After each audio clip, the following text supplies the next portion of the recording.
Okay. Hello everyone, welcome to my channel let's get with Anishu. So जैसा मैंने आप सभी को बोला था कि मैं आप सभी के लिए यूजीसी नेट पेपर वन का जो आपका इम्पोर्टेंट टॉपिक्स वगैरह है प्लस जो कुछ टिप्स एंड ट्रिक्स है, मैं आप सभी के साथ डिस्कस करूंगा एक वीडियो पे। तो वही वीडियो आज मैं आप सभी के लिए लेके आया हूँ। ये फिलहाल पार्ट वन है जिसमें हम 5 यूनिट्स के बारे में डिस्कस करेंगे और फिर पार्ट टू में हम रेस्ट ऑफ द 5 यूनिट्स में हम डिस्कस करेंगे। ठीक है, तो ये वीडियो शुरू करने से पहले मैं आप सभी को थोड़ा यूनिट डिस्ट्रीब्यूशन दिखा दूंगा यूजीसी नेट पेपर वन का। तो आप सभी को पता है कि यूजीसी नेट पेपर वन में कितने यूनिट है? 10 यूनिट। ठीक है, 10 यूनिट है। लेकिन मैंने यहाँ पे दो पोर्शन में इसको डिवाइड किया है। क्यों किया है अभी समझते हैं। ठीक है, यहाँ पे देखिए comprehension, mathematical reasoning and aptitude, logical reasoning and data interpretation, और एक साइड में आपका teaching aptitude, research aptitude, communication, ICT, people development and environment, higher education.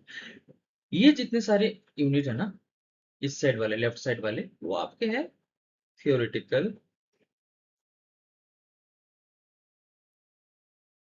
Conceptual.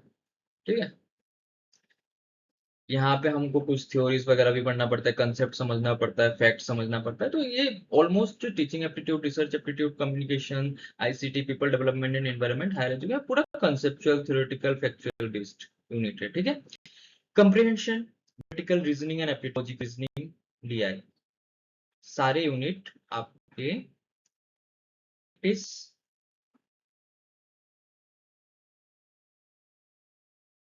से ही निकलने हैं। ठीक है, कंप्रिहेंशन हमको क्या चाहिए? रीडिंग करना है, प्रैक्टिस करना है। ठीक है, मैथ्स का भी वही सेम फंडा है। हमको रीडिंग तो यहाँ पे नहीं चाहिए, क्यूज वगैरह के साथ प्रैक्टिस करना है। जितना प्रैक्टिस करेंगे मैथ्स हमारा उतना स्ट्रॉन्ग होता रहेगा। लॉजिकल रीजनिंग में कुछ कुछ पार्ट है जहाँ पे थोड़ा कुछ कुछ फैलेसिस वगैरह हमको समझना पड़ेगा, याद करना पड़ेगा, और बाद बाकी तो ये भी सेम प्रैक्टिस के ऊपर ही है। ठीक है, स्क्वायर ऑफ पोजीशन वगैरह है इसमें, वो हम बाद में जब यूनिट डिस्कस करेंगे तब हम अच्छे से इन सब के बारे में। और DI is all about practice. ठीक है, यही वो पोर्शन है जहां पे लोगों को दिक्कत होता है। मैथ्स, डीआई, ये दो यूनिट सबसे ज्यादा मुश्किल लोगों को यही लगता है, ये दो यूनिट है। ठीक है, तो अभी हम हर एक यूनिट को अच्छे से डिस्कस करते हैं जो इसके इंपॉर्टेंट टॉपिक के। ठीक है, देखिए, फर्स्ट यूनिट है हमारा टीचिंग एप्टीट्यूड। क्या है हमारा? Teaching aptitude. टीचिंग एप्टीट्यूड देखो भाई, जब भी टीचिंग एप्टीट्यूड का क्वेश्चन आ जाए, अपने आप को टीचर बना लो। ठीक है, जब भी आपको यूजीसी नेट पेपर वन में टीचिंग एप्टीट्यूड से क्वेश्चन दिखे, अपने आप को टीचर बना लो। टीचर बना लिया, क्वेश्चन ऐसे ही सॉल्व होना है। यहाँ पे बहुत सारे टॉपिक ऐसे तो पढ़ने के लिए बहुत कुछ है, लेकिन जो इंपॉर्टेंट इंपॉर्टेंट टॉपिक है जो आपके एग्जाम में आता ही है हर बार, उन सबको मैंने डिस्कस किया है, मेंशन भी किया है, जिसको हम जब बाद में एक एक यूनिट ब्रीफली पढ़ेंगे तब हम अच्छे से इन सब के बारे में डिस्कस करेंगे, एक एक टॉपिक को अच्छे से पढ़ेंगे। तो फिलहाल टीचिंग एंड लर्निंग। ठीक है, टीचिंग एंड लर्निंग का आपको मीनिंग समझ में आना चाहिए। ठीक है, क्या है आपका टीचिंग, आपका लर्निंग का मीनिंग क्या है, कैरेक्टरिस्टिक्स वगैरह क्या है, ऑब्जेक्टिव्स क्या है, प्रिंसिपल्स क्या है, ये सब मोटा मोटा, इतना तो नहीं, मोटा मोटा बस थोड़ा बहुत एक आइडिया होना चाहिए कि टीचिंग वगैरह क्या होता है, लर्निंग क्या होता है, इन सब का थोड़ा आइडिया, बस आपको मीनिंग पता होना चाहिए, इसको याद नहीं करना है, समझ में आना चाहिए आपको टीचिंग एंड लर्निंग वगैरह क्या क्या है। मैक्सिम्स ऑफ टीचिंग कुछ नहीं है, रूल्स है एज ए टीचर जो आपको फॉलो करना पड़ता है जब आप क्लासरूम में पढ़ाते हैं। ठीक है, ड्यूरिंग टीचिंग कुछ रूल्स होता है जो आपको फॉलो करना पड़ता है, थोड़ा बहुत हल्का फुल्का याद करना पड़ेगा। सबसे ज्यादा इंपॉर्टेंट टॉपिक आपका ब्लूम्स टैक्सोनॉमी, इससे क्वेश्चन हर बार आता ही आता है। 3 लेवल रहता है आपका, cognitive, affective and psychomotor domain. ठीक है, आपका जो ब्लूम्स टैक्सोनॉमी है उसका आपका 3 डोमेन दिया रखा है, आपका cognitive domain, affective domain and आपका साइकोमोटर डोमेन। ठीक है, तो आपको इन्हीं से क्वेश्चन आएगा, या तो अरेंज कर देना है। हर एक डोमेन में कुछ ना कुछ स्टेप्स रहते हैं। कॉग्निटिव डोमेन का स्टेप्स रहता है, अफेक्टिव डोमेन का रहता है, और आपका क्या बोलते हैं साइकोमोटर डोमेन का रहता है। तो इसमें आपको अरेंज करने के लिए देता है either ascending order descending order, ठीक है। इसी से ऐसे टाइप के क्वेश्चन बनते हैं ब्लूम्स टैक्सोनॉमी का, ठीक है। आपका आ गया फिर पेडागोजी, एंड्रागोजी, दोनों का मीनिंग क्या है। पेडागोजी तो आप सभी को पता है, जो चाइल्ड को पढ़ाने के लिए जो हमको बेसिक आइडिया वगैरह हम फॉलो करते हैं वो ये पेडागोजी, ठीक है। Andragogy is something new, that is A for adult, एक बच्चों के लिए, एक चाइल्ड के लिए और एक एडल्ट के लिए, ठीक है। इसका फाउंडर वगैरह कौन कौन है ये सब हमको हल्का फुल्का पढ़ना है। एंड्रागोजी का जैसे आपका अलेक्जेंडर कैप है, पेडागोजी का आपको जॉन एफ हर्बर्ट मिलेगा। फिर क्रिटिकल पेडागोजी कौन करवा, क्रिटिकल पेडागोजी का एक कंसेप्ट है जिसमें आपको पोलो फ्रेरो, पोल फ्रेरो बोल के कोई एक है फिलोसोफर, जिसके बारे में हमको पढ़ना पड़ेगा, ठीक है। एंड्रोगोजी को किसने फेमस किया, मेलकॉम नोल्स। ये सब हमको हल्का फुल्का पढ़ना पड़ेगा, ठीक है। Different teaching methods, teaching methods तो डिफरेंट ही होते हैं ना, जैसे टीचर बेस्ड हो गया, लर्नर लर्नर सेंट्रिक मेथड, ठीक है, मिक्स्ड, फिर आपका traditional,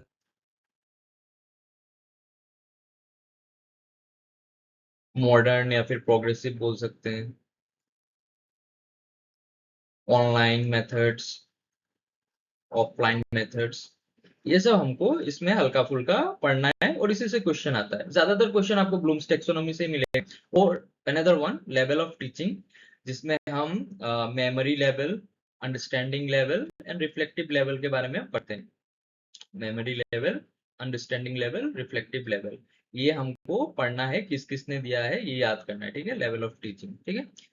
mock massive open online courses, जो एक ऑनलाइन प्लेटफॉर्म होता है जहाँ पे हम ऑनलाइन पढ़ते हैं, ठीक है। इसका एक एग्जांपल है स्वयं, जो कि गवर्नमेंट ऑफ इंडिया ने दिया है, इससे क्वेश्चन आता है आपका। And last one is types of assessment evolution, assessment कितने टाइप्स के होते हैं, जैसे आपके सम्मेटिव हो गया, ठीक है, फॉर्मेटिव हो गया आपका, और बाद में एवोल्यूशन का मीनिंग क्या है, ठीक है, ये सब। और फिर डायग्नोस्टिक टेस्ट वगैरह बहुत कुछ है, इन सबको हल्का फुल्का पढ़ना है, समझना है हमको। यहाँ पे याद करना है बस blooms taxonomy, level of teaching, ठीक है, मॉक वगैरह का एग्जांपल, स्वयं कब आया, किसने लॉन्च किया, ये सब कुछ कुछ चैनल्स वगैरह याद करना पड़ेगा, एजुकेशनल रिलेटेड सैटेलाइट्स वगैरह कुछ, यही सब हमको याद करना है और बाद बाकी हमको समझना है, ठीक है।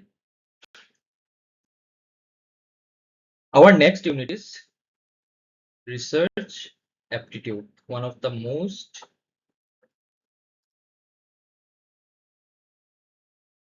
important unit, okay। UGC net हम लोग क्यों दे रहे हैं, असिस्टेंट प्रोफेसर क्वालिफाई करने के लिए, ठीक है।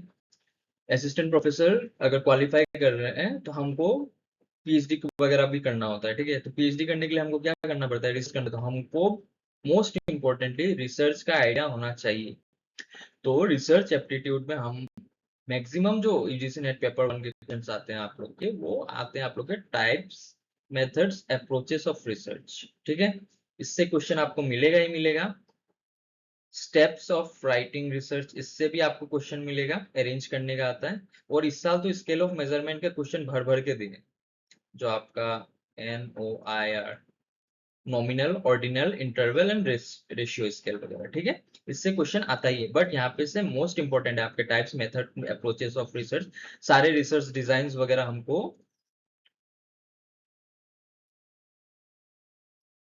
पढ़ना है, याद करना है, ठीक है। स्टेप्स ऑफ राइटिंग रिसर्च भी वगैरह हमको समझना पड़ेगा, ठीक है। तो कुछ कुछ हल्का फुल्का मैं डिस्कस कर लेता हूँ। और टाइप्स ऑफ वैलिडिटी, वैलिडिटी का मीनिंग वगैरह हमको समझना पड़ेगा। टाइप्स ऑफ रिलायबिलिटी टेस्ट वगैरह हमको, डिफरेंट जो टेस्ट है उन सब के बारे में पढ़ना पड़ेगा। वैलिडिटी आप जो जैसे बहुत सारे टाइप्स ऑफ वैलिडिटी होते हैं, कंकरेंट, क्राइटेरिया बेस्ड, फिर face validity, internal validity, external validity, इन सबको हम बाद में डिस्कस करेंगे, वही सब हमको पढ़ना है। रिलायबिलिटी हमको पढ़ना पड़ेगा, ठीक है। टाइप्स ऑफ रिलायबिलिटी, जो आपका टेस्ट, रीटेस्ट मेथड वगैरह हो गया है, कुछ वगैरह, एक रिसर्च टूल का जो हम जब चेक करते हैं वैलिड और रिलायबल, वही सब चीजें हमको हल्का फुल्का समझना है, ठीक है। वेरिएबल, टाइप्स ऑफ वेरिएबल, जैसे आपका इंडिपेंडेंट डिपेंडेंट कोज इफेक्ट रिलेशनशिप जो हम जिससे वो करते हैं, तो हमको variables, different types of variables को हल्का फुल्का समझना पड़ेगा। सैम्पलिंग स्ट्रेटेजीज, ठीक है, प्रोबेबिलिटी नॉन प्रोबेबिलिटी, जो हम सैंपल सिलेक्ट करते हैं किस बेसिस पे सिलेक्ट करते हैं, क्या कितना प्रोबेबिलिटी मतलब चांस रहता है, या डायरेक्टली सिलेक्ट कर रहे हैं, नॉन प्रोबेबिलिटी जैसे हो गया, तो इन सब के बारे में हमको डिस्कस करना पड़ेगा। Null hypothesis and alternative hypothesis, H not and H1, जिससे हमको लेवल ऑफ सिग्निफिकेंस वगैरह भी देखना पड़ेगा। एंड और क्या था, level of significance, type 1 type 2 error, 1 and type 2 error, ठीक है, ये सब हमको हल्का फुल्का देखना पड़ेगा यहाँ से, ठीक है। ये सब हम लोग बाद में अच्छे से डिस्कस करेंगे क्या है क्या नहीं। वैसे मैं आपको बस यहाँ पे यही सब बता रहा हूँ कि इंपॉर्टेंट टॉपिक्स कौन सा है और कौन सा छोड़ना नहीं है हमको। कुछ चीजें हमको समझना पड़ेगा, कुछ चीजें हमको रटना पड़ेगा, ठीक है, रटना पड़ेगा भाई, मतलब अभी ऑप्शन नहीं है, कुछ चीजें ना पड़ता ही है। फिर आपका आ गया स्टेप्स ऑफ राइटिंग रिसर्च, वही रिसर्च से शुरू होगा, लिटरेचर रिव्यू करना है, आपका मेथोडोलॉजी वगैरह बनाना है, फिर एक मतलब डाटा कलेक्शन, डाटा एनालिसिस वगैरह वही सब करना है। टाइप्स ऑफ स्टेटिस्टिक जो हम लोग डाटा एनालिसिस करते हैं, डिस्क्रिप्टिव एंड इन्फरेंशियल, इन्फरेंशियल में आ जाएगा पैरामेट्रिक नॉन पैरामेट्रिक टेस्ट वगैरह, ये सब हमको देखना पड़ेगा। रेफरेंस स्टाइल, आपका एपीए, एमएलए, चिकागो, IEEE, ये सब हमको हल्का फुल्का देखना पड़ेगा। प्लेगरिज्म और एथिक्स इन रिसर्च, ये सब देखना पड़ेगा, ठीक है, यही सब हमको देखना है बस। इस इन सबको हम लोग जब हर एक यूनिट पढ़ेंगे, हर एक यूनिट का टॉपिक्स पढ़ेंगे, तब मैं आप सभी को ये सब अच्छे से समझा दूंगा। फिलहाल हमको बस समझ मतलब पता होना चाहिए कि हमको इस यूनिट से क्या क्या पढ़ना है, कौन सा इंपॉर्टेंट टॉपिक है, ठीक है। और मैं जैसे बताया कि यहाँ पे types, method and approaches of research, जो कि रिसर्च डिजाइन वगैरह, इससे बहुत ज्यादा क्वेश्चन आता है। स्केल ऑफ मेजरमेंट, इस पर भर भर के क्वेश्चन दिए हैं। और आपका स्टेप्स ऑफ रिसर्च, बाद बाकी आपको आइडिया होना चाहिए, कुछ नहीं छोड़ सकते। रिसर्च एप्टीट्यूड एक ऐसा चैप्टर है जिसमें हम कुछ नहीं छोड़ सकते, क्वेश्चन कहीं से भी आ सकता है, ठीक है। देखो, research aptitude is basically about 5 question. What are we studying, जो हमारा रिसर्च प्रॉब्लम है, वेरिएबल्स वगैरह है।